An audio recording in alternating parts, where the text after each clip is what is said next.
Welcome to a Drop Tent Media production.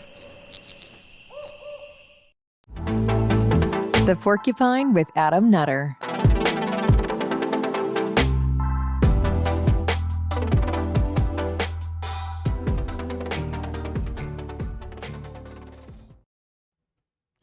What is up, porcupine people? I don't know. I just don't know what to call you guys. So, what's going on? Thanks for tuning in. This is episode number 19 of the Porcupine. Of course, I am Adam Nutter. What is up, everybody? Thanks for tuning in. Super cool.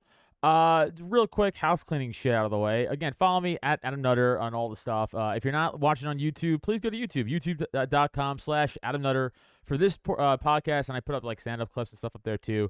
So go check that out. Of course, listen to Cult of Us, my comedy podcast I do. Real quick, some show dates coming up. If I put this out Thursday afternoon, maybe you guys can still probably catch me at the Comedy Works in Bristol, PA, 8 o'clock show. Then Saturday, the 2nd, I'll be in Fairfax, Virginia at the Mises event, doing stand-up with Lou Perez and Robbie Bernstein. Coming out, I still think some tickets are left, so coming out to that. Then I'll be in Texas with Robbie Bernstein and Kyle Ruff at Lockhart, Texas, doing comedy down there. I don't have all the details yet, but they'll be on my social media. The 15th, I'll be opening up for Aaron Berg in Chalfont, PA, right outside of Philly. Coming out to that. And then, of course, the Ivy, oh my God, Jesus Christ, Adam. Ivy Tavern Comedy Show, Friday the 22nd in Hamilton, New Jersey. Christ, all right. We are done with that. Intros are good. All right. My guest today is a fucking great comic, podcaster. You know him from the host of Ginormous Food on Food Network. Next week tonight on Censor.tv. And, of course, his podcast, I cannot fucking pronounce anything today, Jankum. Give it up for Josh Denny, everybody. Hey, how are you guys? Thanks. Again, thanks for coming on, man. I appreciate it. Yeah, thanks for having me. Real quick, I'm bummed I couldn't open for you in Delaware that one time. That would have been a fun weekend. I know, would have been. I ended up having Mike Keegan come down and do it. It was a weird thing because I originally had New York comic Amanda something, and then she wasn't able to do it last minute, and then I got Jonas Barnes to fill in, and he wasn't able to do it last minute, and then that was when I reached out to you. Third and then nice. he was like, I've got another guy. And then he sent me his stuff over, and then I just didn't hear back from you fast enough to make it happen. So yeah, no, it's all good. It's just because I think I reached out to Lou, I think first, and Lou was like, I can't do it, but maybe Adam can. And I was like, oh, cool. Yeah, I forgot about Adam. That's usually how it goes. Well, dude, I know it's funny too, because I always say there's like only like 8 or 9 libertarian comics in the fucking country, and we're 2 of them. Like, yeah, I know, right? Like, it's wild when you think about it that way. Like, that's it. We're a small breed, dude. But we gotta stay strong. So a bone I have to pick with you though is you went on Tower Gang, the other week, right?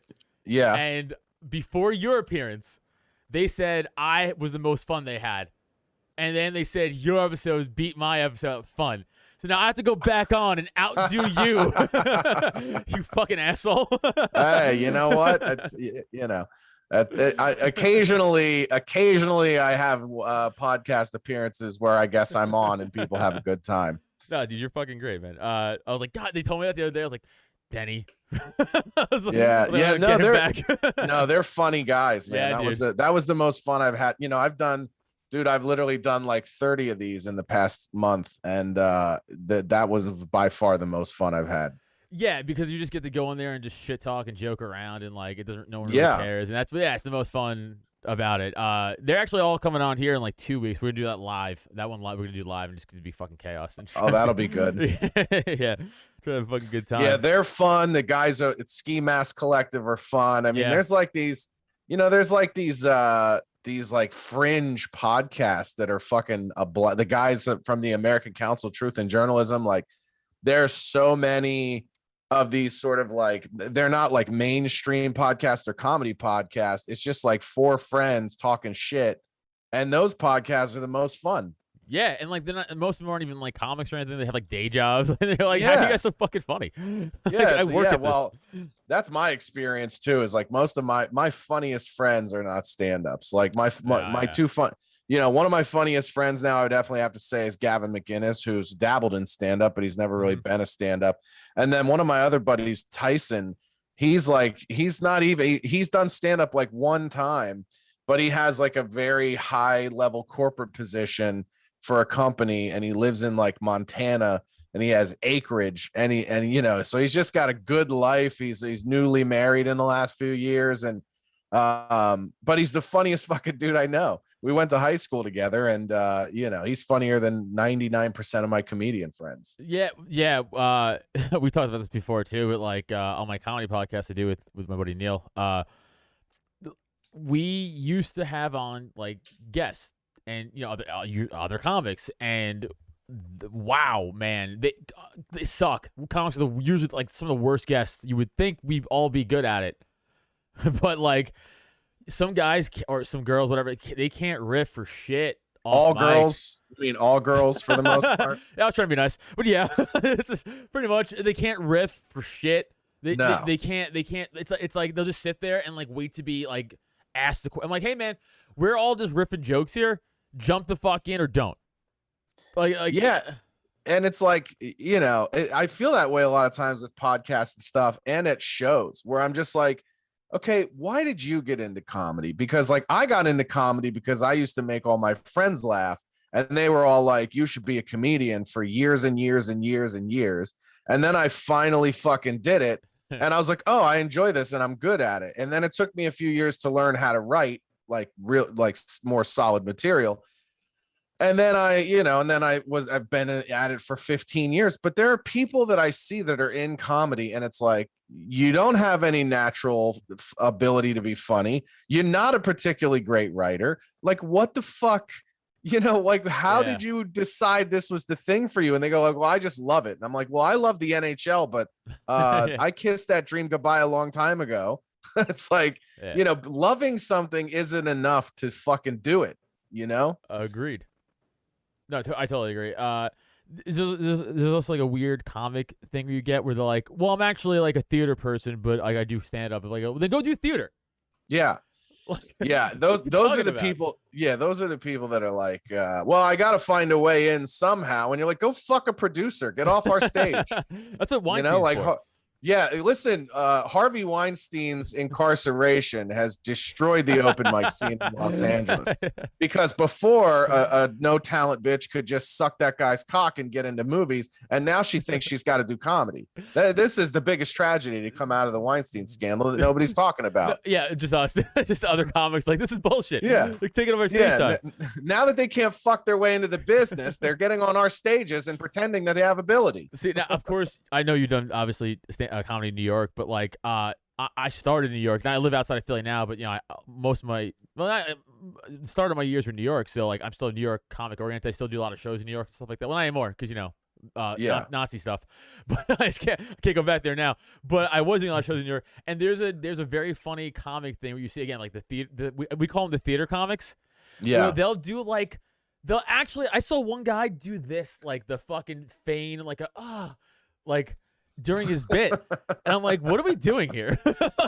Dude, this is fucking wild. And you can tell because their style is like, it's so one man showy. Yes. And it's not conversational at all. Like, good comics are having a conversation with the audience. And don't get me wrong, like there are, like, if I get to shoot a special in the next year or so, which I'm hoping to do, there are these sort of like one-man show bits that I want to do, but it's like shitting on one-man shows. It is shitting on theater. Right. And it's like shitting on the pretentious nature of what has become stand-up specials now, where it's like, you think these people are doing like variety shows and pretending it's stand-up. And it's like, back in the day, it was like a comic on a bare stage in front of like, 5,000 people just doing jokes. And comedy doesn't only have to be that, but boy, has it gotten really fucking far away from that. Yeah, well, there's always that thing of like some comics trying to like up the ante of like, oh, I'm meta now, bro. It's like what's his face? Drew Michael did a whole special without an audience. Yeah, and you're like, okay, man, like, you know what I'm saying? It's like, I don't care. Yeah, you might as well not do a fucking special, guy. Yeah, it's listen, Drew has always been a guy that has like wanted to reinvent the wheel of stand-up comedy. And like I think he should be a pretty good fucking wheel maker in the first place before he decided it needs to be Yeah. reinvented. But listen, everybody tries to find their angle. Like Hinchcliffe did it when he did his one-shot special many, many, Yes. many years ago. And it's like, bro, the fucking benefit, sorry, my Oh, you're camera good. cuts out sometimes. The fucking benefit of the medium is editing, right? Like I'm able to write, the only way I'm able to write 30 minutes of material and do it on Next Week Tonight for Censored TV is because I have the benefit of editing from the medium. And that's the thing that always blows my mind is like the only thing you should do that deviates from your live stand-up in a televised special is using the medium of television to deliver things that you can't do in a live setting. So if you have like one of the most clever usages of this, I thought, was in the show Mashup on Comedy Central many years ago, where the comics would perform in front of an audience, but ahead of time they would film a sketch that was an act out of their stand-up material. I remember that. And that would play on television while you're listening to the comic do the material, and you're watching the mouths of the characters like reflect what the comic is saying on stage. And I was like, that's cool, because you're adding a visual component for people who lack imagination. You're adding this complete visual component to it that adds depth and allows you to use the TV medium in a way you can't do on stage. So I thought that was great. And I would love to do something like that in a special, because I do have some of these bits that are like kind of wild and imaginative, and seeing it would make it 10 times funnier than just hearing me say it. And so like, I think that's a useful tool. I think like having some visual component on the stage is also a useful tool, but there's a lot of these other things that are more like gimmicks, that are time fillers, that aren't necessarily useful tools in people's stand-up. Yeah, remember Shorty's watching Shorty's on Comedy Central from years ago too? It was like Teresa Yeah. Mayo and stuff like the same thing. It was like, but these cartoon babies versions of the bits. Yeah, I do dig different stuff. It's not that I don't dig different like stand up styles or stand up like, again, trying to figure out a new way of maybe performing or putting on a special on. But there's some things where you're like, this is just fucking cringy and douchey, man. Like you're trying to do too much. You're trying to do, or it's like there's still. At the end of it, there's still stand up. You gotta tell. You still have to make someone laugh. Like, you know what I'm saying? Like, it's not all about just the art. Like, you still have to make a fucking joke. Yeah, well, the one that was really fucking weird for me this year was like this year's The Net was that show Nate. Did you see that on Netflix? Where it was like some female improv comic, and she basically plays like a redneck bro-ish dude, and she's like got her shirt off and her fucking tits out, and and the whole thing is supposed to be some sort of takedown of toxic masculinity, but it just feels like this cringe theater piece, Yeah. and it's just, she like wrestles a man on the fucking stage, and and like people are spending, these fucking people take these shows out and they make tons and tons and tons of money because, people that make a lot of money like to go out and feel cultured at these things. It's just like this weird, like eyes wide shut performative masturbation, and it's like, are you really getting joy out of this? Like, is it really making you laugh? It's like it's like they're paying to be for someone to confirm how fucking smart they are. And I used to say this, like when I came up, I did all black comedy clubs, and then I switched into doing like mainstream comedy clubs, and I was like, dude, when you perform for white people, it's like you're waiting for them to hold up a scorecard after every joke. and that's literally how so many, I won't even say white people now, it's more like liberals, like educated liberals have this weird fucking sentiment of like, oh, that joke has to like resonate with what I think it makes me a smart person. And if it doesn't, then it's bad. And that's where they started to get into this thing of like, oh, well, any comedy that talks about race or sexism or whatever is like racist or misogynist or homophobic. That all comes from their need to have their fucking sense of intellectual superiority satiated by the show, rather than just shutting the fuck up and laughing. Yeah, that's interesting. I've been saying this a lot lately, but I was like, educated white liberals are the most racist people on the planet. Oh, without a doubt. Well, let me give you an example. They go, comedy should punch up. Well, what does that fucking mean? Oh, dude, we have. Okay, I don't. Please don't say. I know you're gonna say. I'm sorry to cut you off because I think we're gonna say the same thing. I don't want people to think I'm stealing it from you. But go on, and I'll totally carry on after what you say. I'm sorry. No, I mean, we probably have the same Yeah, yeah. sentiment about it, but like for you to believe that there's an up, that Yes. premise alone is based Yes. on your predetermined socioeconomic understanding of who sits where. So if Yes. I go, if you Yes. go, you Yes. shouldn't make fun of black people, that's punching down. I go, what the fuck are you talking about? Why is a joke about a black person automatically punching down? What if the joke is about Jay-Z? What if the joke is about Beyonce? They're billionaires. I'm a fucking poor comic. Is that not punching up? Or do you believe that black people can't be punched up at because you have an inherent racist bias that says black people are always beneath you, no matter what level of success they achieve?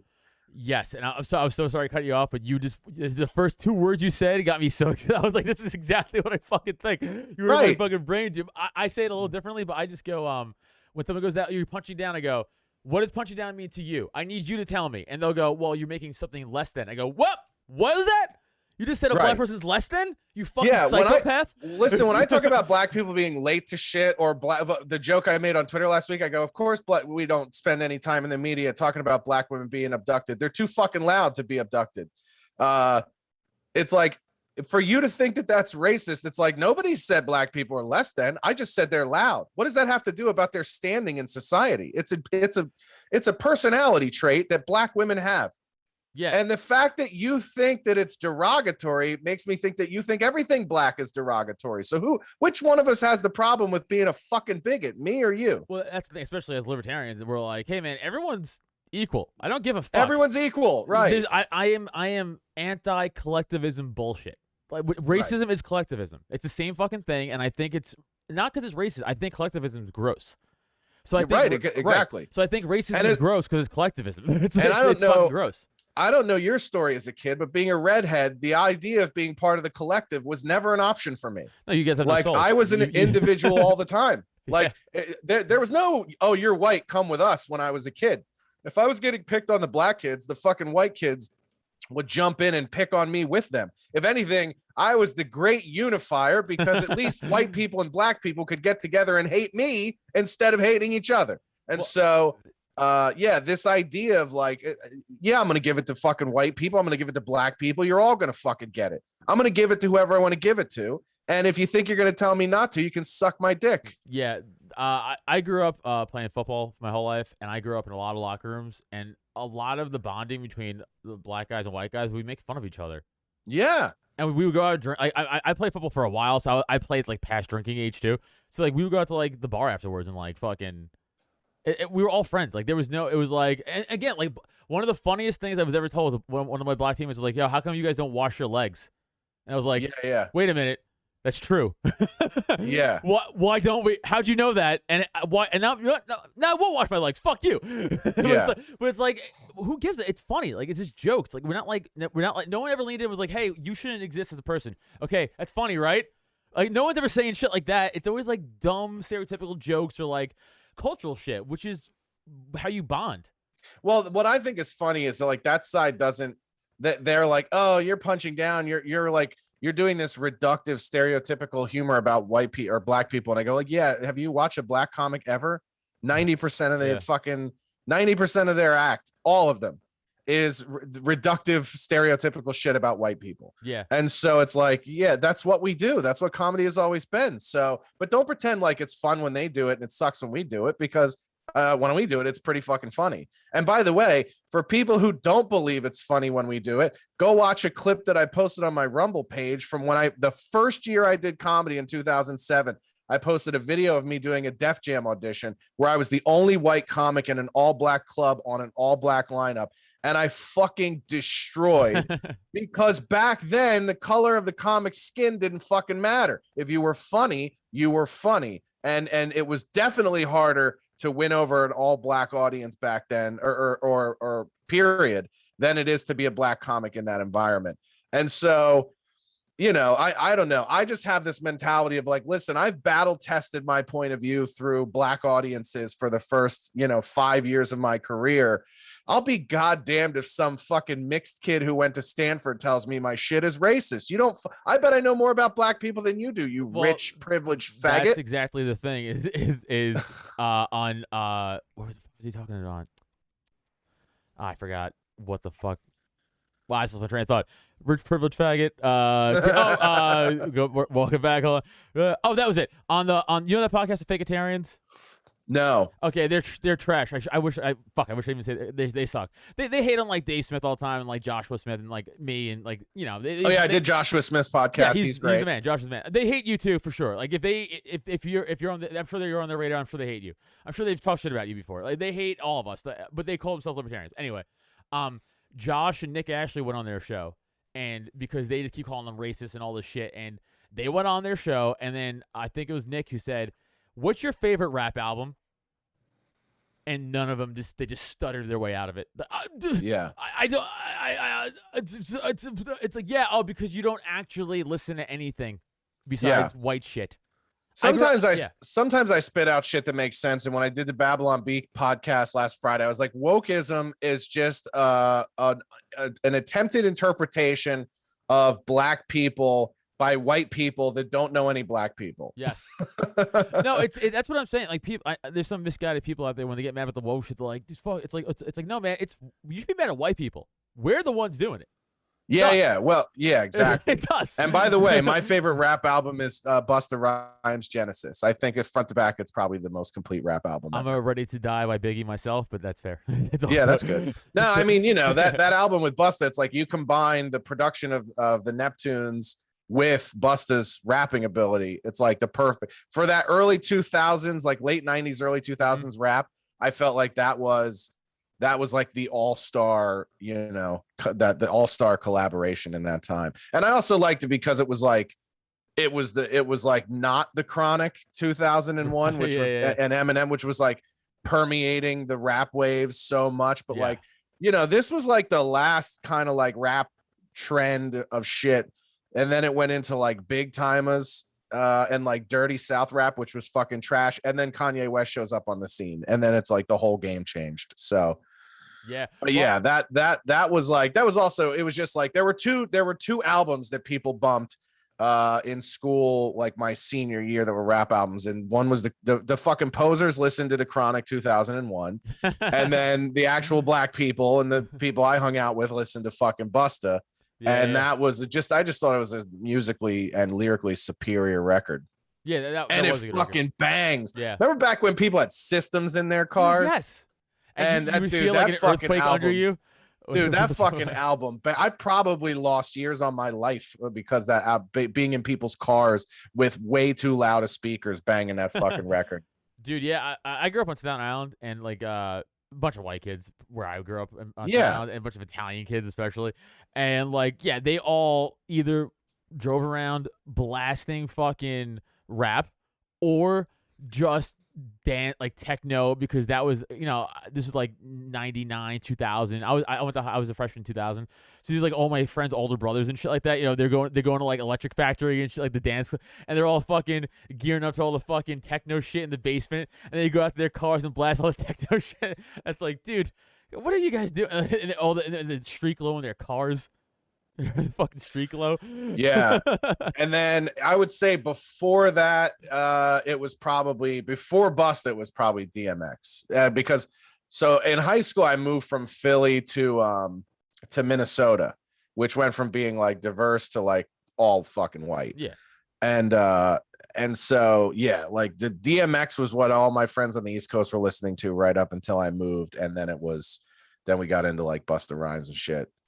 And Nas and like different, I go back, like when people go like, what's your favorite stuff? I like to go like really back. I like old school Tribe Called Quest. And like to me, the bass line in what is the fucking word on Low End Theory? What is that? Jesus Christ. I'm drawing a blank on the name of the song.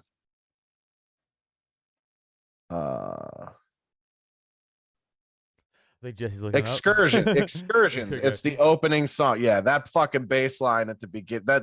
I remember the very first time I heard that kick in, and I was like, I grew up as a musician. I was like in bands and stuff and played like punk music and metal music. But I remember hearing the bass line of Excursions and being like, oh shit, that's fucking fire. Like that's some Rage Against the Machine type shit. Yeah. And so I don't know. I've always been a fan of rap music that uses live instruments over samples and shit. So anytime somebody can really fucking throw down on live instrumentation, I like that music more. Yeah, man. Fucking, I really only grew up listening to rap and rock. That was pretty much my thing. And now, like, I live out in the burbs of Philly. I live in fucking Bucks County. I live in Newtown. And nice. It's a lot of country. Yeah, Amish country, bro. No, that's not Amish country. That's that's actually like 2 hours from me. That's pretty fucking far. Yeah, talk about Lancaster. Lancaster. It's fucking far, dude. But like it's all country it's like that arena country shit. Yeah, once it's from as far from as a Delco kid, bro. Anything past King of Prussia is Amish country. That's pretty good. That's a pretty good Delco accent. Yeah, when that again, I'm a New York guy, so when that's where I grew up, man. When that shit comes out, I'm like, yo, yeah, but when they say phone, the phone. Yeah, phone, Wooder's the other one. Yeah, give me a cup of Wooder. See, my wife is from Newtown, but she still has some words that kind of translate to Delco. So really? She doesn't say towel. She says towel. Towel. Yes. Yeah, towel. Fuck that. Yeah. I'm like, where's the W, bitch? Yeah, no, we don't. We skip. We don't have time for that shit. That the Delco way of speaking came out of like it became like a shorthand because everybody had miserable blue collar jobs and they had no fucking patience to deal with one another. So they don't say towel, they say tail. Tail. Yeah, hand me a tail. Hand me a tail. She'll bust my balls. Sometimes it's not the Inquirer. It's the Inquire. Yeah. Yeah. Sometimes I think I'm retarded, and I'm like, no. We're retarded. No, we are retarded. Yeah. Yeah, but she'll bust my balls about New York. I don't really have a New York accent anymore. It's pretty much gone. But like, yeah, mine too. Like when you, but believe it or not, when you travel the country and you live in different places, you lose all your accents. Well, I kind of started losing when I started doing comedy a lot. Like, because you don't want to sound like a dumb Italian from Staten Island, so you're like, I gotta try to enunciate my words better. Yeah. There's not like there's any of those in comedy. Yeah, right. Yeah, I'm not as good at those ones. So let them have their gig. I'll do my own thing. All right, I did want to ask you though, because you're a libertarian. What got you into the liberty movement? Like, what was your what did it? You're always a libertarian, or like something happened? I think so. I mean, there was really never kind of a name for it, but like, yeah, I always kind of grew up. The one thing that always kind of threw me away from the Democratic Party was the collectivism. Was this idea of like, oh well, we have to, and it was also just understanding that like the larger the group gets, the more chance there is at corruption. And so when I started to look at like Democrat, like I always felt very socially liberal, but then when I started looking at when you get older and you start looking at economics more and those types of things, you're just like, wait a minute, this all feels like sharing tips. You know what I mean? Like when people go, oh yeah, no, we should all share the tips. It's like, well, no, that chick has big tits and does a great job and she gets all the tips. It would be unfair for us to take some of her tips for ourselves. Right. And then, when you start to realize that that's basically what all leftism is some degree of Marxism and socialism, then you start to realize like, well, that's just not what America's about. And so for me, like, I think I found the liberty movement just because I felt like it was the most and I was always pushed away from the right because it was so growing up, it was so religiously conservative. I think it's become a lot more punk rock now, but I still run into problems with the right. I'll give you an example. Like I love the guys at the Babylon Bee, but they're super religious and they don't even allow cursing on their podcast. So it's just really? Oh yeah. So it's like, listen, I respect that. And when I'm in their house, I do my best to sort of be on my best behavior and obey that stuff. But it's sort of like, it's too pearl clutchy for me. And so I always kind of found myself like smack in the middle of these two movements. And then, it probably wasn't until I started doing comedy at 23 where I was like, wait a minute, what are libertarians? Because you started to find out there are a lot of these, like back then it was the Ron Paul libertarian movement of people that were like, well, Ron Paul believes in all these social things, but also believes in a lot of these individualistic concepts that are based on the Constitution and based on, the construction of America in the first place. And I go, oh, wait a minute, that's exactly what I like. And so it wasn't until I started doing comedy and started meeting a lot of the Minnesota Ron Paul, Jesse Ventura types of people, that I really sort of understood that I've been a libertarian all along. It's probably like a closeted dude walking into a gay bar first time and feeling like I'm home, I've been saying progressivism is just communism with extra steps, like the Rick and Morty joke, but like that's kind of what it is. It's like we're progressive, we're not communists. It's like, yeah, but all your shit is. Well, they've lapped common sense. Like when great example is like, we're talking about resegregation now in the name of progressivism. It's like dope. When do we get the broads back in the kitchens, you fucking animals? Right. Yeah. It's like, well, that thing, it's like, we want black students to have their own day. It's like, yeah, they did in the 60s too. And then listen, I'm going to take you one further. What if we give them their own schools and water fountains? And they're going to be like, that's right? what we're talking about. Right. Yeah. And keep it to their side of town. Right. Yeah. It's like, yeah, dude, that's what I'm like. That's what was so brilliant about Ryan Long's sketch about racist and woke people having everything in common. Yes. And I called this when I did the pilot episode of my show for Censored TV. I was like, we are going to have Negro League baseball again in our lifetime. There is going to be a push for an all black league in one of the primary sports. And people are going to applaud it. They're going to go, we're going to have all black owners. We're going to have all black coaches, and we're going to have only black players. And people are going to go, yes, finally. And you're like, wait a minute. We had that. We all agreed it was bad. Yeah, we all agreed that being humans were better than being animals against each other. We used to. And then there's this sort of, so I don't know, man. It's just like, those sides get a little too, they just stray so much from common sense. And it's just like, I wish I could say that I have friends on both sides, but I really don't anymore. Like my friend, my most left-leaning friends are centrist libertarians, and most of my friends are right-leaning conservatives now, because everyone on the left is like, I wish some of my old friends that are staunchly on the left, like sometimes I would love to just walk in on their podcast and play it back to them and go like, do you hear yourself? Are you fucking retarded? Yeah. Are you just said that this black man is a white supremacist? Are you fucking retarded? Yeah. Yeah. And the that's answer a is wild yes, one. they're retarded. Yes, they are retarded. Yeah, the whole Larry Elder thing, I was like, you guys are calling him a white it means nothing anymore. It's just absurd. That used to be a real thing. It used to be a real problem. By the way, so you either think that black people are so evil that they would infiltrate a political party for the purposes of their own extinction, or you think they're so fucking stupid that they would get tricked into joining a political party with the end goal being their own extinction. Which one of us is the racist, by the way? Oh yeah, right. It's actually you. Well, that's like, again, I say this all the time, but like us as libertarians, especially Mises Caucus guys, but like if I argue against right wingers, I get called a soy boy, fucking gay idiot. Yeah, but if I argue against a lefty, I'm like, I'm a Nazi. I'm a Nazi who hates everybody, a racist. It's like, well, dude, how am I both things? Yeah, I fucking both things. Well, and the reality is like, here's where we suck in these conversations, and I've said this for so long. There's two problems with libertarians and conservatives in this culture war right now. Number one, we too often try to over-intellectualize our positions. Like part of the reason I got in trouble with all that abortion tweet stuff a few weeks ago was because I've just gone to the thing of like, I'm just going to ridicule you and call you fucking dumb. And if I think you're being a loose whore, then I'm going to call you a loose whore. And the only people, by the way, that I'm speaking to are whores. So if you're offended, that's because you self-identify as a whore. I didn't tell you were. You just got offended by the joke and proceeded to sign yourself up. So, but the problem is we try to always have facts and over-intellectualize things. And I use this analogy when all that shit blew up. I go, listen, the right needs some scalpels, people like Ben Shapiro. I would even put Crowder in this position because I think they're very great at putting a lot of fact and data behind their intellectualized points. But you also need a lot of sledgehammers, people like myself and Cumia and Gavin McInnes, who are like, you guys are all just being fucking faggots. Yeah. And we have to be willing to ridicule the other side for their absurd beliefs.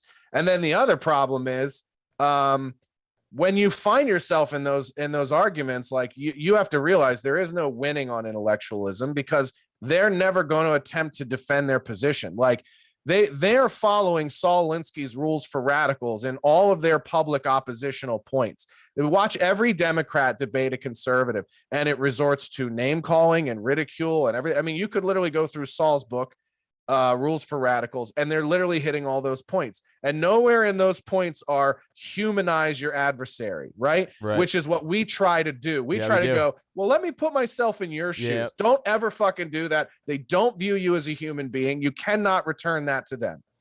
Yeah, and like there's man, you're right, because even I get into a lot of obviously political discussions on Twitter, and your Twitter is what it is. But still, that's where I have a lot of, public discourse about politics. And like, there's a thing I noticed, for the most part, where if I'm arguing or just talking with a right-leaning person, they're less quick to go to insults, and they're more willing to talk with you. Now, yes, it can dissolve things, of course, but I found it way less actually, than when I argue people on the left. And I do genuinely. Now, if I think you're a troll, I'll troll you straight from the back. I don't give a shit, because you're not worth my time.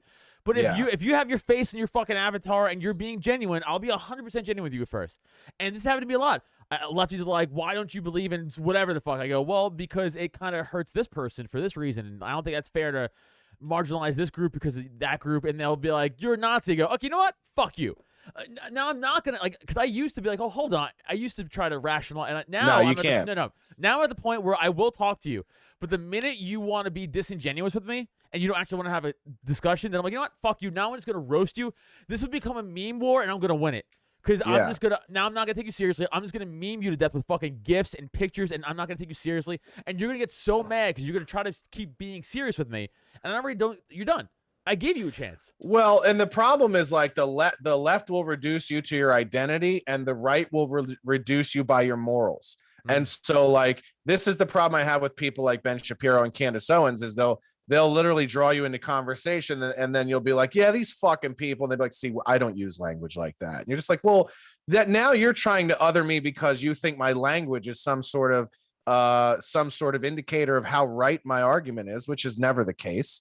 And then on the left, they'll just go, well, it doesn't matter what you think, you're a straight white male. And so, and it's so funny to me that 3 years ago, people tried to cancel me because I said straight white males become the new N-word. And, and now we're watching white kids get kicked out of college campuses because of the color of their fucking skin. I mean, it kind of reminds me of that scene in Forrest Gump where they're screaming at the black kids that are trying to go to college. Are you guys so dumb you don't realize how familiar this all looks? Yeah, it's like when are the dogs coming back too? Right. Like bring out the fire hoses. Like what? It's like we're supposed to be all hanging out, chilling together. If you're cool, obviously, but like that's the whole fucking point of this. That was the point of America. That's the idea. Yeah, yeah. I think the point of America. I think I said this on Next Week Tonight, but I was like, the thing about melting pots is that they don't have separators that keep the shit from melting together. Right. Like that's kind of what making a melting pot. You can't really have segregation inside of a melting pot. Then it's not a fucking melting pot. It's a heating station. Like when these fucking dummies try to cancel and ask the Jews how they feel about heating stations. Well, I almost made a similar joke on my comedy podcast before, and I stopped myself. I was like, no, I'm gonna hold off. So like these dummies who fucking try to like cancel restaurant like white woman for making burritos because it's like I'm like. Right. So they can't spread a fucking a delicious delicacy that we all enjoy because they're... Dude, let me share a story with you about the real demise of my Food Network show, because there's a lot of misunderstanding out there because it talks about exactly what you're talking about. In season 1, we had some of the largest ratings that any new show had across all their networks for about 10 years, probably since the original Man vs. Food ever aired. And I do believe this, by the way. It was fun, man. It was a fun show. Yeah. But anyway, we got into season 1, and at the tail end of season 1, things started to trail off. And I remember having a call with the network and our producers and my agents. And we were like, what do we are we polling people? Like, what do we think it is? And it's like, they they believe that, you know, it's kind of like the show doesn't have a lot of replay value. It's like once you see 3 episodes, you've seen all the episodes. And I go, well, part of the problem is the format. Like we're too cookie cutter. And a great example is season 2.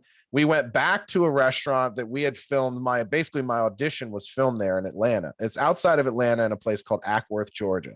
It's a restaurant called Henry's Louisiana Grill. Now, when you do a food show, there's generally one of 3 things in the day that steals the show. It's either the food itself, it's either the chef's personality and or their story, or it's the interactions you have with the people in the audience, right? It's the same with stand-up. Some nights your material's on, sometimes your fucking crowd work's on, sometimes the show just has an electric energy no matter what you're fucking doing, and sometimes the show is dead no matter what you're fucking doing. So you got to be able to pivot. The good comics pivot. I said we have to start pivoting the show to whatever the hero of the day is. And we would show up, and we showed up at this place in Ackworth, and I go, this whole segment should be about Henry and his story. And Henry's story was the woman who raised him was the daughter of freed slaves. And he learned all of his understanding of Creole cooking from her. So he was basically raised by the daughter of freed slaves who like worked for his family. And she passed on this immense fucking talent and ability to make authentically amazing Creole food. And everything about his story about growing up, her name was Mammy Castile. Everything about his story growing up with her was respectful, was like an homage, a tribute. There was no like, yeah, I learned how to cook from the Nigs. Like that wasn't his attitude at all. There was so much love in that story. And because of even the tie-in that it was related to slavery, the network refused to cover any of the stuff we filmed about it. And I remember going back to the network and going, this is fucking interesting. And this piece, all right, shows how food can really fucking bring people together. And isn't that really what we set out to do with this show? This show's not a competition eating show. This show is about communal eating and the idea that people can come together and go like, we all want to eat this fucking 65-inch pizza together. It's about making food more than a meal, making it an experience with other people. I go, that's what the show was supposed to be about. And you guys are so cookie cutter and like, this minute needs to be this many shots of food and this segment needs to, then we jump to this. And I was like, if we don't pivot to the star of the show, and sometimes the star is the cultural story behind the food that the person is making, we're not doing what the show set out to do in the first place. And I remember having this conversation with Duff Goldman and my agent Max at UTA, and they go, listen, man, you just got to understand, everybody comes to Food Network thinking they're going to be Anthony Bourdain, and you'll find out you'll just be lucky to stay on and be some semblance of Guy Fieri. And it was like a smack in the face of like, hey man, shut the fuck up and just do the job we hired you to do. And so, you know, I was like, listen, that was at the point where, you know, we're filming season 2, and I'm going, listen, if my creative input is completely not valued on this show, then you're going to have to pay me more to do it. Yeah. Right. Because I'm writing out all the fucking material that goes into the show, with the exception of voiceovers, which another producer wrote. Everything that's happening, I'm writing on the fly. I'm doing off the cuff, all the give and go with the fucking the audience in the restaurant, all the back and forth with the chefs. There's so many segments I'd come up with, like, oh, let's go shoot this thing. It'll be funny. And I was getting no producer credit. And I was basically being like, well, you're just the fucking host, so just host. And I'm like, cool, then you're going to pay me more money to host. And then we never kind of could come together on either what the vision of the show should have been or what my role as a producer and contributor was going to be. And so we just went our separate ways at the end of season 3's filming, which was fall of 2017. And then I was canceled, quote unquote, in 2018. And everybody thinks that I was fired from the Food Network at that point, but we had already stepped away from each other because of that, because they were so fucking afraid of being offensive that they refused to let us tell any stories. Wow, that's pretty disgusting on their part. That's a great story. It's gross. Yeah, that's a great It's gross. story. And then you wonder, and then you wonder why. And then people go, I wonder why they came so hard at you when you came out as pro-life. Like, even when the 2018 shit happened, Food Network never made a comment at all. And probably because all the jokes that people went back and found that they thought showed me as a racist, they all existed before Food Network signed me. Right. So they would have had to explain why they were cool with it when they gave me a contract. and then they're not cool with it afterwards, right?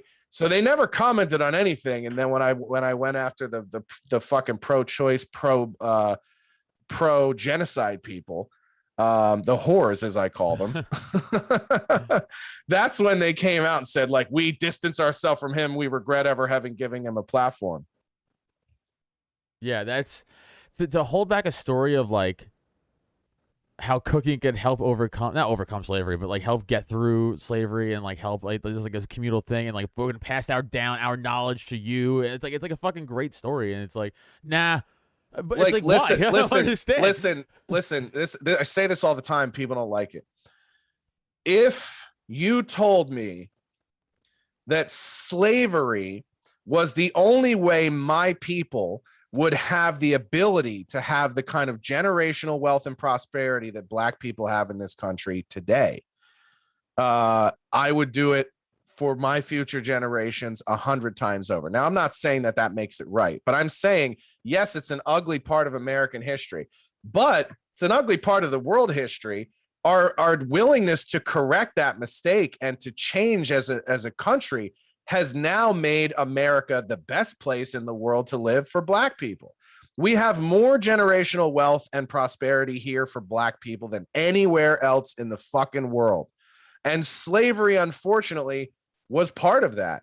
But it's like there are like, it's all about perspective. It's all about how you choose to look at it. Like Madam C.J. Walker came out of slavery and became the fucking first female millionaire in the United States. Was actually a freed slave named Madam C.J. Walker, who built a line of hair care products and beauty products and was like the first Kylie Jenner in American history. And there is something to say, and this is what I think is amazing, is like a lot of my Black friends will tell you, like, all the oppression my parents went through or experienced or whatever fucking drove us to reach to great heights and exceptionalism. There's also another aspect of that in terms of Black excellence, which I think has a great deal to do with a commitment to faith in God, that I think has been very useful for the Black community as well, to kind of pull themselves out of this sense of like, well, we are lesser than citizens, and so there's no point in trying. And I think there was a tremendous amount of individualism that rose up out of it. My point is there are some beautiful things that came out of an ugly arranged marriage in this country that was slavery. And the food story that Henry was sharing, I felt like was one of those things, because it's like now this part of Black culture that was born out of oppression and slavery is now just part of American culture, for the better, by the way. Like the way that the Black experience influenced music, influenced food. These are all very interesting stories about what has shaped the culture of America. I don't view it as appropriation. I think it's the melting pot doing what melting pots are supposed to do. And sometimes somebody shits in the melting pot, you go, this is going to be awful. And then you taste it and you go, what the fuck? This is amazing. and I do think sometimes we have to be willing to acknowledge it. Like, yeah, while we started with fucked up ingredients and a bad recipe, we've done a really good job of making some fucking killer cuisine out of what we were given. I mean, the birth of America is like a bad episode of Chopped, where the fucking chef just spins it on his head and makes something amazing. That's a really great way of looking at it. And like, I agree with you. We aren't who we are as a country without all that Black influence of Black culture. And like, we would be lesser for it. Like, we would be lame as fuck without any cool shit. Yeah, of course. Like, I always thought that was important. So yeah, have you ever eaten food in the UK? How's it taste? No, but I have cousins there, and they say it sucks. It's awful. Yeah, it's bland as fuck. Awful. Yeah, no salt. Maybe you guys should have started with more slaves, is all I'm saying. Yeah, they suck. Yeah, for their food. We have fish and chips. Like, yeah, we do too. Suck a dick. It's not hard to fucking fry cod, you cunts. Yeah, like, yeah. This is really good, mate. You just got to pour gasoline on it. Oh, cool. Cool, right. You guys are so fucking talented, you fucking tools. My name's Nutter's an English name, right? So I have heritage that goes back there. Dude, I am fucking sick of Europeans talking shit on America. I really am. Well, they all can't wait to get here, can they? Right, yeah, that also, and I also can say this a lot of time too. I'm like, yeah, you guys are all the same though. Like, Sweden's all just white people. Yeah. Well, that's why I laugh when people talk about taking away the rights, the Second Amendment rights here in America. And they go, look at Australia. It works in Australia. Well, I could talk about the obvious thing that's happening right now with the fucking total totalitarian boot on the neck that's happening. But aside from that, I go, yeah, of course it works when 90% of the population is concentrated to the cities, all upper middle class white people who make about the same amount of money and look the same.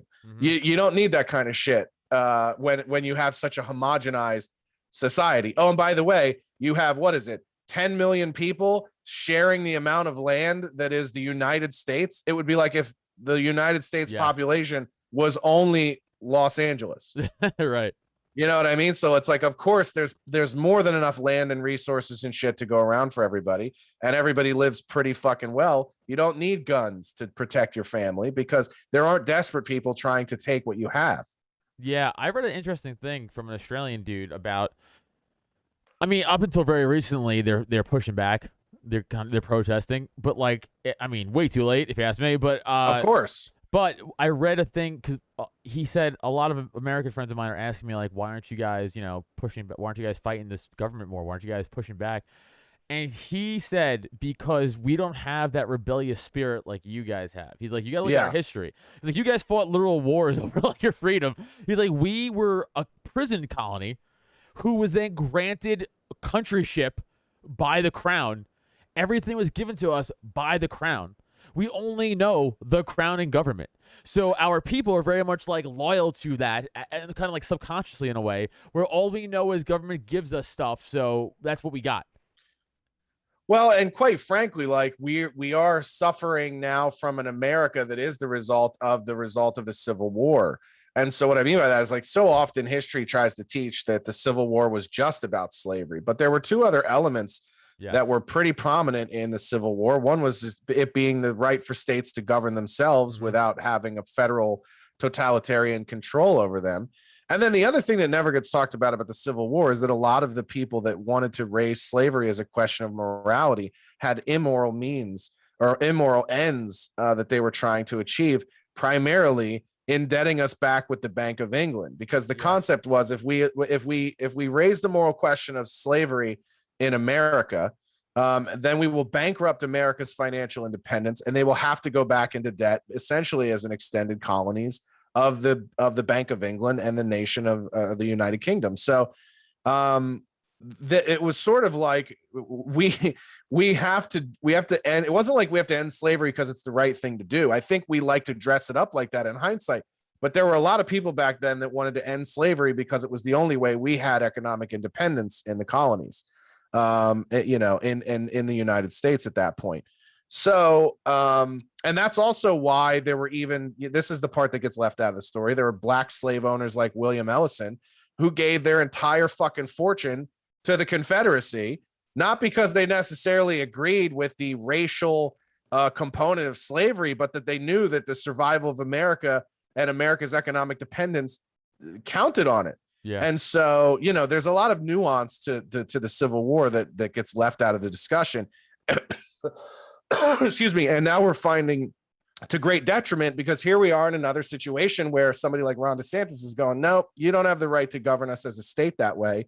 We're going to uphold our ability to govern ourselves as a state, and I'm not going to accept federal overreach. And now people are going, well, that's treasonous. It's no. No, it's not. That's why we built the government the way we did in the first place. People literally, I mean, again, we're libertarians. We're fucking nerds. We read all this Constitution shit. We read all these books. By the way, also, nowhere in the Constitution does it say you can't peacefully secede either.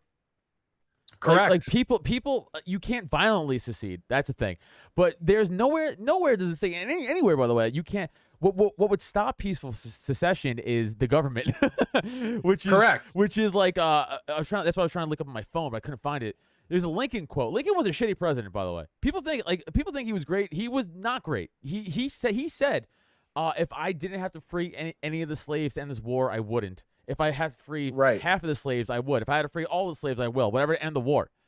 He didn't necessarily give a shit until kind of the end, where he was like, I'll push this forward a little more.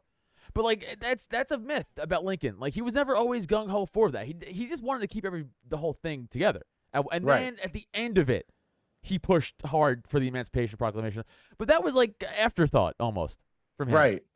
Well, it was kind of what we do now, where we Trojan horse totalitarianism on the back of social justice, and we try to sell it to the public as it's the right thing to do, and it's really just about maintaining total power, total control, and the highest level of taxation possible. Like the reason that they don't want secession in the United States is because all of the South will not really be the South. It'll be like the bottom and a lot of the middle, but it will also be the largest manufacturing and food growing part of the country. And so essentially there is no reality where there can be two Americas, because there will be an America that tries to starve the other side of technology, which will be the liberal side. And then there'll be the America that starves you of manufacturing and food, which will be our side. It'll be North and South Korea, essentially. And I would rather be on the side that has the food. I don't know about you. Sure. Like I could do without an iPhone as long as I'm surviving. Yeah. So, and that's really what it'll be there. So there is no way there's going to be two Americas. What will happen is we'll just go into war, and then one side will beat the living fuck out of the other side, and the whole country will change. Yeah, for sure. But like, I don't want to see war. No one wants to see war. That's the fucking thing. It's like that's the worst case scenario. Of course, that's like the legitimate worst case scenario. But I mean, does voting work? I don't know. I'll tell you. I don't know. I'll tell you, man. Like I don't want to get you thrown off of YouTube, no, but like I don't even mean it from that. I don't even mean it from that standpoint. I just meant like, does voting work in the sense of like, okay, let's say you elect the guy and that you think is gonna do, then he gets in there or she gets in there and it doesn't do what you want anyway. That's what I meant. Like, well, there's too many mechanisms of government. Right, so it's too fat. It's overly fattened with middle management. The only taxation we have anymore for the most part is taxation without representation. Yeah. And it's like I've gone on record many times that like if we were at any other time in history, and if our nation were any less fucking soft, we would have been seeing so many political assassinations, beheadings, and murderings in the last fucking 5 years. But we're all pussies, man. And it's like for a fucking person, like for some of these politicians to say the things they say, to do the things they do, like, listen, did John F. Kennedy ever fucking disobey his own orders and go on national TV and laugh at the media for getting caught? No, like he gets shot. I mean, nothing is blatant. Nothing is blatant as that. And listen, I would love to do a podcast with somebody who's like a mafia expert, because I will tell you that we have the America we have today because of the death of organized crime. Because keep in mind, we were on the verge of government overreach to this degree in the 1960s, and the mafia stepped in and put a fucking end to it. That's true. The mafia. I say this a lot, and people really look at me weird, but the mafia wasn't great, but they also kind of were. The mafia was tremendous. Yeah. So it's like, yeah, did they do fucked up shit? Yeah, sure. But you kind of had to be involved already to be fucked up. You know what I'm saying? It was like they were just going to innocent people and be like, give me your shit. I mean, the mafia added a layer of accountability for government that has not existed since its demise. But by the way, that's why I'm pretty sure they killed Kennedy. But of course, they absolutely they killed Kennedy and they killed Jimmy. It was either well, yeah, it was either them or the CIA, but it was probably them. The interesting little fact about World War II. The World War II, our government hired the mafia, Lucky Luciano, to guard the docks and to make sure none of the dock workers went on strike during the war. Because most of the dock workers were Italian Americans, and there's a fear of, because we were fighting Italy, kind of at the time, that they were going to turn on us, and then they were like, make sure it doesn't happen. He's like, got you. And then he did. Well, the fucking what was it, the Bay of Pigs or the Cuban Missile Crisis, all that stuff was, if you watched, much better than the movie The Irishman is the book So I Hear You Paint Houses, or I've Heard You Paint Houses. I don't remember exactly the title. That book before, yeah. But it's the deathbed bedside memoir of Frank Sheeran, who was the lead character in The Irishman.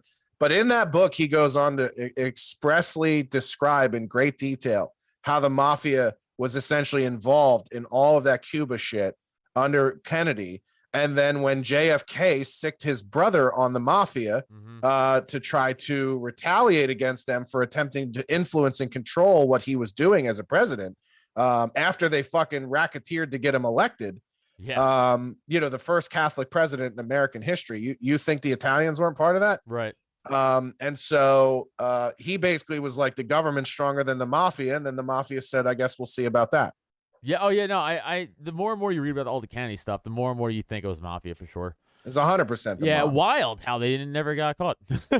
Yeah, isn't it? Well, Pretty wild. and I think it goes back to the fact that the organized crime and the CIA had a long running interworking relationship. Like the mafia was used as our black ops for many, many, many years. People don't know that. Yeah, like you so here's a great example. You are the federal government. You're not allowed to kill people because of the Geneva Convention, right? You're not allowed to whack fucking foreign leaders. You're not allowed to whack our own people. Essentially, we have all these sort of laws written in where you're not allowed to assassinate people. Right. You got this homegrown private sector organization that has no problem with whacking anyone. Right.